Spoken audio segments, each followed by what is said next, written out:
টলিউডের এক নম্বর হিরো হলেও বাস্তবে কেমন প্রসেনজিৎ? গোপন তথ্য ফাঁস করলেন রচনা ব্যানার্জি। চলুন প্রসেনজিতের সেই অজানা রহস্যই এই ভিডিওর মাধ্যমে বিস্তারিতভাবে জেনে নেওয়া যাক। ভারতীয় ফিল্ম ইন্ডাস্ট্রিতে যথেষ্ট পরিচিত নাম রচনা ব্যানার্জি। টলিউড বলিউড সর্বত্রই তিনি রেখেছেন তার অভিনয়ের ছাপ। যদিও বর্তমান সময়ে অভিনয় জগৎ থেকে নিজেকে দূরে সরিয়ে রেখেছেন এই অভিনেত্রী, তবে তাকে দেখা যাচ্ছে জি বাংলার দিদি নাম্বার ওয়ানের মতো একটা শোয়ে। এই শোয়ের শুরু থেকেই সঞ্চালিকার দায়িত্ব পালন করে আসছেন তিনি। টলিউড ইন্ডাস্ট্রিতে একটা সময় জনপ্রিয় হয়ে উঠেছিল প্রসেনজিৎ রচনার জুটি। তাদের মধ্যে বন্ধুত্বটাও সেই কারণেই বেশ ভালো। আর এবার সেই বন্ধুরই সিক্রেট সকলের সামনে বলে ফেললেন রচনা।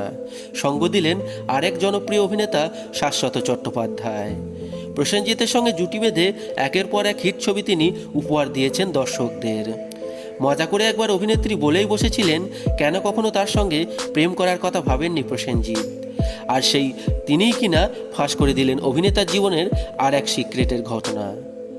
শাশ্বত চট্টোপাধ্যায়ের সঞ্চালনায় জি বাংলার পর্দায় দেখা যায় অপুর সংসার টক শো। সেখানেই হাজির ছিলেন রচনা বন্দ্যোপাধ্যায়। খোলামেলা আড্ডা জমিয়ে তুলেছিলেন দুই তারকা। আর সেখানেই প্রসেনজিৎকে নিয়ে রচনা বলায় পর্দায় যে দাপুটে হিরো, ব্যক্তিগত জীবনে সে কিনা বিজয় ভীতু।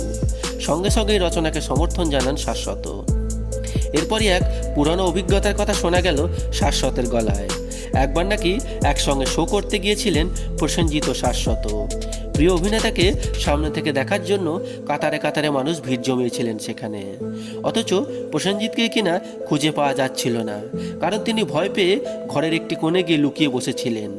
এমনকি বেরোতে দেননি স্ত্রী অর্পিতা চট্টোপাধ্যায়কেও। আসলে ব্যক্তিগত জীবন খুব একটা বেশি লাইমলাইটে আনতে পছন্দ করেন না টলিউড সুপারস্টার। প্রসেনজিৎ এবং অর্পিতা দুজনেই টলিউড তারকা হলেও তাদের ব্যক্তিগত জীবন নিয়ে কখনোই জলঘোলা হয় না সামাজিক যোগাযোগ মাধ্যমে। আর সে কারণেই এহেন কাণ্ড ঘটিয়ে বসেছিলেন অভিনেতা। তো বন্ধুরা, যাই হোক, আপনারা কারা অভিনেতা প্রসেনজিৎ চট্টোপাধ্যায়ের ফ্যান অবশ্যই কমেন্ট বক্সে কমেন্ট করে জানাবেন। এবং এরকম দরকারি এন্টারটেনমেন্ট নিউজ সবার আগে পাওয়ার জন্য আমাদের চ্যানেলটি সাবস্ক্রাইব করে আমাদের সঙ্গে যুক্ত থাকবেন। ধন্যবাদ।